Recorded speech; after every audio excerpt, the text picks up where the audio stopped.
Grubbs, Arkansas, 300 Einwohner. Und ein Verrückter. Nur wusste das noch niemand. In solchen Orten vergeht die Zeit langsam, so langsam, dass man manchmal denkt, die Uhren würden sich entschuldigen und rückwärts laufen. Alle sehen sich, alle kennen sich, alle lächeln. Ruhe, Ordnung. Hallo, über jeden Zaun hinweg. Und plötzlich, Peng. In dieser Idylle verschwindet eine junge Frau namens Sydney Sutherland. Nicht einfach eine Frau, sondern ein Ideal. Schön, sportlich, gutherzig, fast bis zum Überdruss. Ihre Nichten liebten sie. Und dann geht diese Sydney joggen und verschwindet wie Kleingeld nach dem Zahltag. Alle sind in Panik. Das Telefon schweigt, die Apple Watch schweigt. Sogar die Hunde in ihrem Haus scheinen es zu spüren. Etwas Schreckliches ist passiert. Die Polizei ist in Bewegung. Suche, Hubschrauber, Freiwillige, Gebete. Nur gibt es ein Problem. Es gibt keine Spuren. Stille.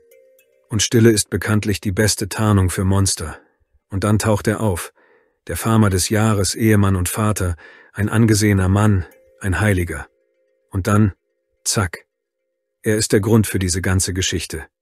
Was dann geschah, war nicht nur schrecklich, sondern auch Verrat in Reinform. Er hatte alles geplant, etwas getan, was man sich nicht vorstellen kann, und half sogar bei der Suche nach ihr. Während die anderen sich auf den Feldern abrackerten, beseitigte er seine Spuren. Die 25-jährige Sydney Sutherland war die jüngste in der Familie. Sie wurde als Tochter von Maggie und Dion Sutherland geboren. Sie hatte 2 ältere Brüder, Tyler und Sam. Die Brüder hielten immer zusammen und versuchten, ihre Schwester zu beschützen. Maggie stand Sydney besonders nahe. Ihre Beziehung glich einer engen Freundschaft. Sie waren ständig in Kontakt und unternahmen alles gemeinsam. Sydney wurde als lebensfrohe, energiegeladene Frau mit einem breiten Lächeln beschrieben. Sie lebte mit ihrem Freund Alex zusammen, mit dem sie seit 4 Jahren in einer Beziehung war. In ihrer Freizeit ging sie gerne mit ihren Hunden spazieren, trieb Sport, ging einkaufen und verbrachte Zeit mit ihren Nichten, die sie Tante Sassy nannten. Sie hatte immer ein gutes Gespür dafür, wer was wann brauchte. Nachdem sie die Schule mit Auszeichnung abgeschlossen hatte, hinterließ Sydney in ihrem Abschlussalbum einen Satz, der ihre Lebensüberzeugung widerspiegelte. Suche deine Bestimmung und teile sie mit anderen. Diese Einstellung passte gut zu ihrer Arbeit im Harris Medical Center, wo sie als Krankenschwester angestellt war. Im Herbst 2020 kehrten Sydney und ihre Familie aus ihrem Urlaub in Florida zurück, wo sie sich in Destin erholt hatten. Sie kamen am 18. August nach Hause. Am nächsten Tag filmten Überwachungskameras, wie Sydney ihre Sachen aus dem Auto holte.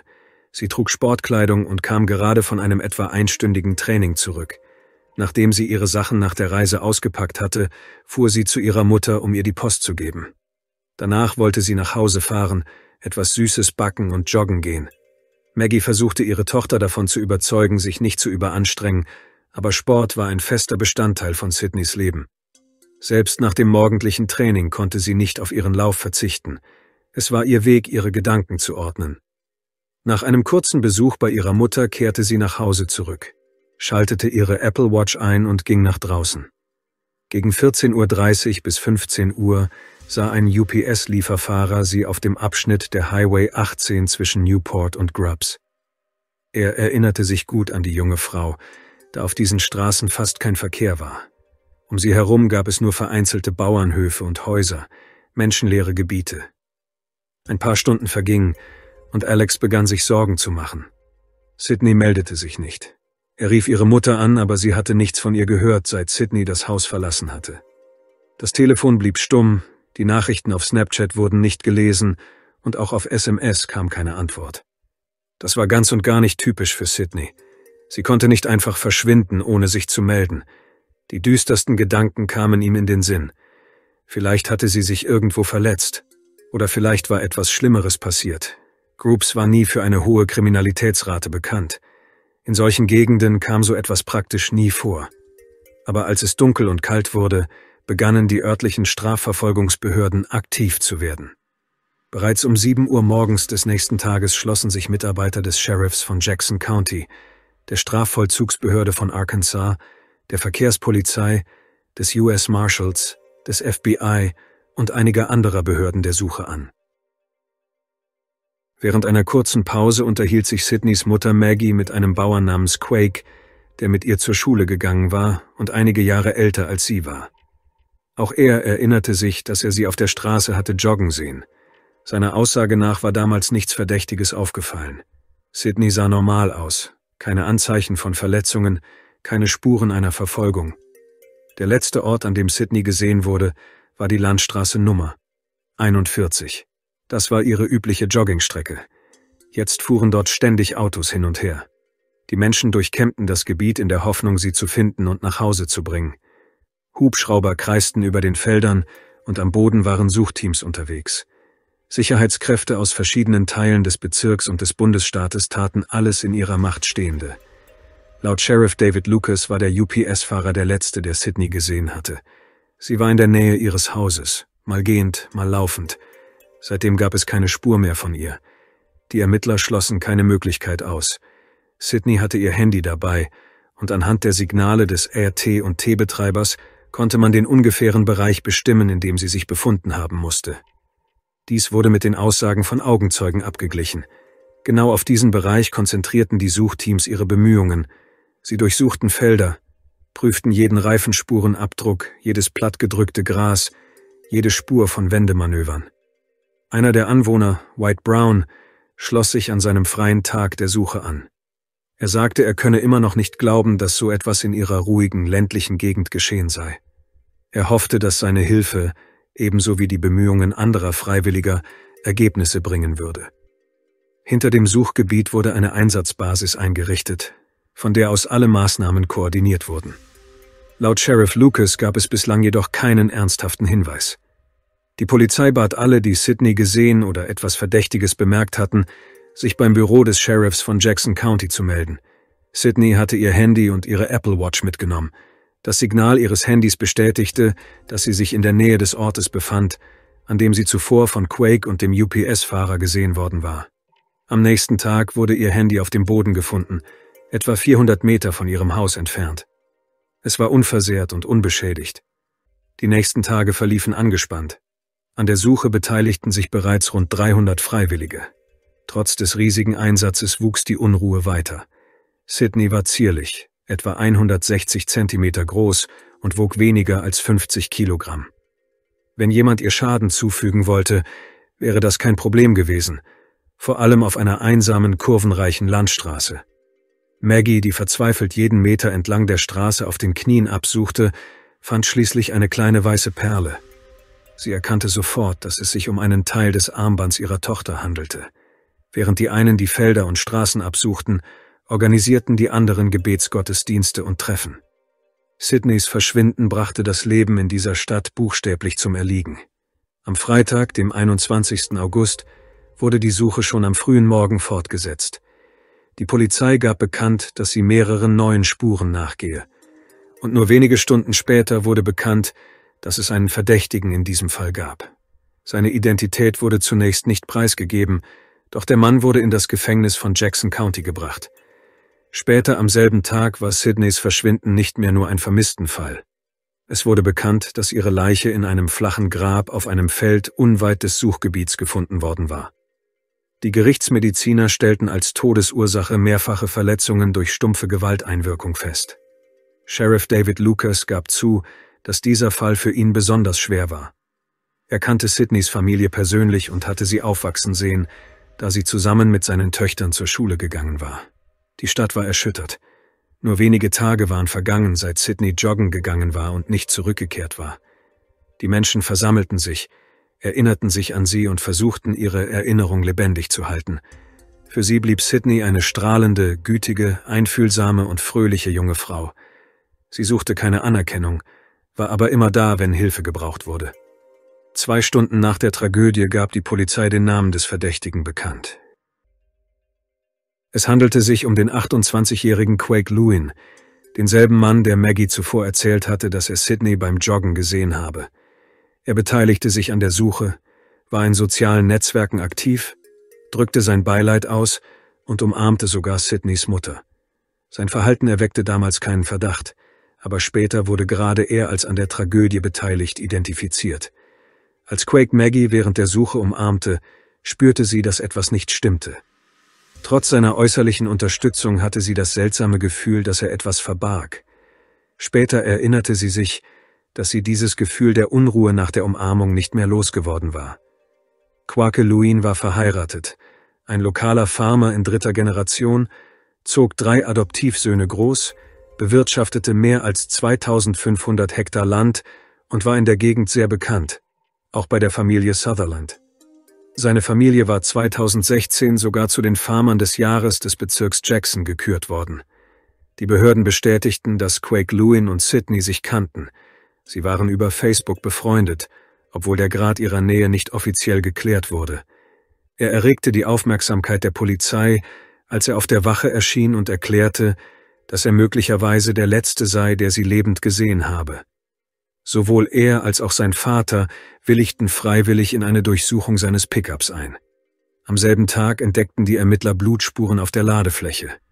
Die Auswertung der Daten seines Mobiltelefons bestätigte, zum Zeitpunkt von Sydneys Verschwinden befand er sich in derselben Gegend, in der ihr Mobiltelefon gefunden wurde und wo später auch ihre Leiche entdeckt wurde. Überwachungskameras zeichneten auf, wie Quake mit seinem Auto davonfuhr und mit einer Delle am Kofferraum zurückkehrte. Er gab zu, dass er Sydney auf einer staubigen Straße angefahren habe und aus Angst vor den Folgen versucht habe, die Spuren zu verwischen. Er behauptete, er habe sie wegen des aufgewirbelten Staubs nicht gesehen. Dann habe er den Körper in sein Auto geladen, sei ein Stück gefahren, habe ihr die Kleidung ausgezogen und sie, wie er sagte, missbraucht, woraufhin er die Leiche vergraben habe. Er gab außerdem an, dass er die Kleidung, die er zum Zeitpunkt des Vorfalls getragen hatte, in einem Wäschekorb im Haus seiner Mutter versteckt habe. Bei der Durchsuchung beschlagnahmte die Polizei ein schwarzes T-Shirt mit hellen Haarsträhnen, schwarz-rosa Shorts und weitere Gegenstände. Später wurde der 28-jährige Kwake-Luin wegen Mordes, aggressiver Belästigung, Entführung und Misshandlung angeklagt. Die ersten beiden Punkte waren neu. Sie wurden hinzugefügt, nachdem die Ermittlungen ergeben hatten, dass er Sydney nicht nur Schaden zugefügt, sondern sie auch vorsätzlich entführt und angegriffen hatte. Er bekannte sich nicht schuldig, wurde aber für verhandlungsfähig erklärt. Im Falle einer Verurteilung drohte ihm die Todesstrafe. Quakes Ehefrau reichte unmittelbar nach seiner Verhaftung die Scheidung ein, und die Ermittlungen bestätigten, dass sie in keiner Weise mit dem Verbrechen in Verbindung stand und nichts von den Taten ihres Mannes wusste. Eine anonyme Quelle berichtete, dass der Mann schon immer Verdacht erregt habe. Er war dabei erwischt worden, wie er Frauen beim Umziehen oder Duschen beobachtete. Es gab außerdem Gerüchte, dass er junge Frauen verfolgte, auf die er fixiert war, und Tieren mit grausamen Methoden Leid zufügte. Nach Angaben der Polizei des Bundesstaates Arkansas fuhr Kwake-Luin am Tag des Vorfalls auf der Landstraße Nummer 41, bemerkte Sydney, wendete abrupt, fuhr sie absichtlich an, zerrte sie auf die Ladefläche seines Pickups, verschleppte sie, verging sich brutal an ihr und vergrub anschließend ihren Körper. Zu Sydneys Beerdigung kamen sehr viele Menschen, um sich von ihr zu verabschieden. Die Zeremonie wurde online übertragen. Quake behauptete, dass er Sydney nicht habe überfahren wollen und bestand darauf, dass es ein Unfall gewesen sei. Seine Aussagen standen im Widerspruch zur Einschätzung der Ermittler, die von Vorsatz ausgingen. Während der psychologischen Untersuchung gab er an, dass er nach dem Vorfall versucht habe, das Geschehene zu vergessen. Als er zu seinem normalen Leben und seiner Arbeit zurückkehrte, habe er angeblich hinzugefügt, dass er das Geschehene nicht als vorsätzliches Verbrechen betrachte. Die Anklage diskutierte mit Sydneys Familie die Möglichkeit eines Deals, Verzicht auf die Todesstrafe im Austausch für ein Schuldbekenntnis. Auch die Anklagen wegen Entführung und Leichenschändung wurden daraufhin fallen gelassen. Die Angehörigen wollten Gerechtigkeit, aber noch mehr wollten sie, dass alles mit möglichst wenig zusätzlichem Schmerz und so schnell wie möglich vorbei war. Die Mutter von Sydney erklärte, sie würde es vorziehen, wenn Quake eine lebenslange Haftstrafe ohne Todesstrafe erhalten würde, in der Hoffnung, dass die anderen Häftlinge sich selbst um ihn kümmern würden. Ihrer Meinung nach sei die Todesstrafe ein zu leichtes Urteil. Sie gab zu, dass sie einen Hass auf ihn empfinde, den sie zuvor nie gekannt habe, hoffte aber, dieses Gefühl eines Tages loslassen zu können, um nicht das Böse in ihrer eigenen Seele siegen zu lassen. Im Rahmen einer Vereinbarung mit der Staatsanwaltschaft bekannte sich Kwake-Luin offiziell schuldig, wegen aggressiver Belästigung und einer Straftat unter erschwerenden Umständen. Bei der Anhörung gab Sydneys Mutter Maggie im Gerichtssaal eine Erklärung ab, in der sie sich direkt an den Mann wandte. der ihrer Tochter das Leben genommen hatte. Sie betonte, dass er kein Recht gehabt habe, ihr Sydney wegzunehmen, und erinnerte daran, dass er mit denselben Händen, mit denen er sie während der Suche umarmt hatte, das Verbrechen begangen hatte. Für die Mutter wäre wahre Gerechtigkeit nur gewesen, wenn Sydney zurückgekommen wäre. Aber das war unmöglich. Seit 408 Tagen war sie nun schon fort, und daran konnte sich nichts mehr ändern. Maggie quälten Gedanken darüber, ob Sydney geschrien, um Hilfe gerufen oder nach ihren Brüdern gerufen hatte. Sie zeigte sich dennoch erleichtert, dass Quake nun nur noch eine Nummer im System sein würde, ohne Namen, ohne Recht auf Freiheit. Das Gericht verurteilte ihn zu lebenslanger Haft ohne Möglichkeit auf vorzeitige Entlassung. Das war das Ergebnis der Vereinbarung. Der Angeklagte bekannte sich schuldig und entging damit der Todesstrafe. Sydneys Familie hatte 408 Tage auf diesen Moment gewartet, darauf, dass er endlich Verantwortung übernehmen würde. Maggie sagte, dass sie nun keine Angst mehr haben müsse, dass dieser Mann jemals wieder auf freien Fuß komme. Die Verteidiger von Quake räumten ein, dass die Wahrscheinlichkeit einer Verurteilung zum Tode groß gewesen wäre, wenn der Fall vor ein Geschworenengericht gekommen wäre. Sydneys Familie entschied sich bewusst für einen anderen Weg, sein Leben zu retten, aber ihn für immer einzusperren. Nach Angaben seiner Anwälte war dies der Moment, in dem Quake die Verantwortung übernahm. Seine Cousine Tammy Watson verließ den Gerichtssaal unter Tränen. Sie hatte Mitgefühl mit Sydneys Familie, sagte aber auch, dass Quakes Eltern ebenfalls einen Sohn verloren hätten, moralisch und für immer. Sie seien es gewesen, die darauf bestanden hätten, dass er endlich die Wahrheit sage.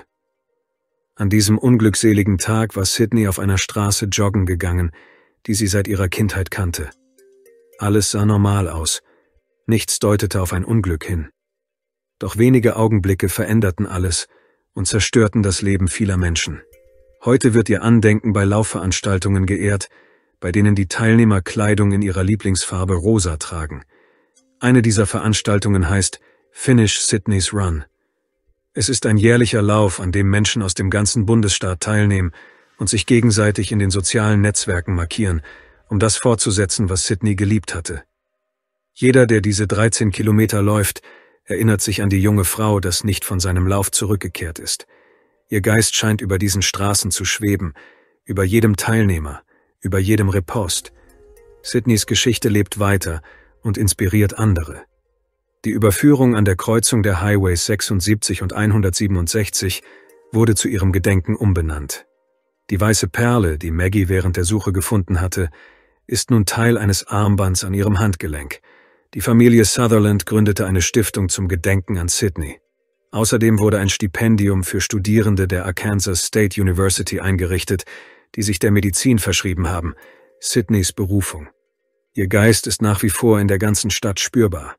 Er ist ein Teil dieses Ortes geblieben. Ihre Freundin Melanie sagte, dass Sydney ein wunderschönes Leben gehabt habe und alles verkörpert habe, wonach jeder Mensch strebt. 408 Tage. Das ist nicht nur eine Zahl. Es sind 408 Sonnenuntergänge, die Sydney nicht mehr gesehen hat. 408 Nächte, in denen Maggie schweißgebadet aufwachte und lauschte. Plötzlich klingelte das Telefon. Plötzlich eine Stimme. Plötzlich sie. Und dann Stille. Nur eine Stille, die in den Ohren dröhnt. Quarke weinte nicht. Er schrie nicht. Er bat nicht um Vergebung. Er gab einfach auf, weil er Angst vor dem Tod hatte. Obwohl der Tod das Einzige gewesen wäre, was er verdient hatte. Aber nein, er würde leben, essen, schlafen, atmen und Sydney nicht. Es war ihm egal, dass er jetzt nur noch eine Nummer im System war. Er atmet. Und Maggie schaut jeden Morgen in den Spiegel und sieht eine Frau, die sie nicht mehr Mutter nennen kann. Tyler und Sam umarmen die Leere. Alex stellt jeden Abend 2 Gläser hin und trinkt aus einem. Und ihre Nichten fragen immer noch, wann Tante Sassy zurückkommt. Niemals. Er umarmte die Mutter der Frau, die er getötet hatte. Er sah ihr in die Augen. Er suchte nicht nach Sydney, er suchte nach seinem Alibi. Und die ganze Stadt sah ihn an, glaubte ihm, während er das Blut aus dem Kofferraum wischte. Was kommt als nächstes? Besuche, Armbänder, Spenden. Ja, all das gibt es. Aber das wird Sydney nicht wieder zum Leben erwecken. Niemand kann ihre Schritte auf der Straße, ihre Stimme, ihr Lächeln zurückbringen. Und der Schmerz verschwindet nicht. Er versteckt sich nur im Schatten. Er ist in jedem Rascheln, in jeder Straße, in jedem rosa Fleck auf dem Asphalt. An diesem Tag lief sie hinaus, unter der Sonne, hell, stark, lebendig, und kam zurück, mit einer Schaufel in einem Sack und einem kalten Etikett am Fuß.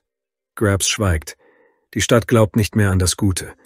Denn hier verschwand einmal Sydney und mit ihr alles, was hell war.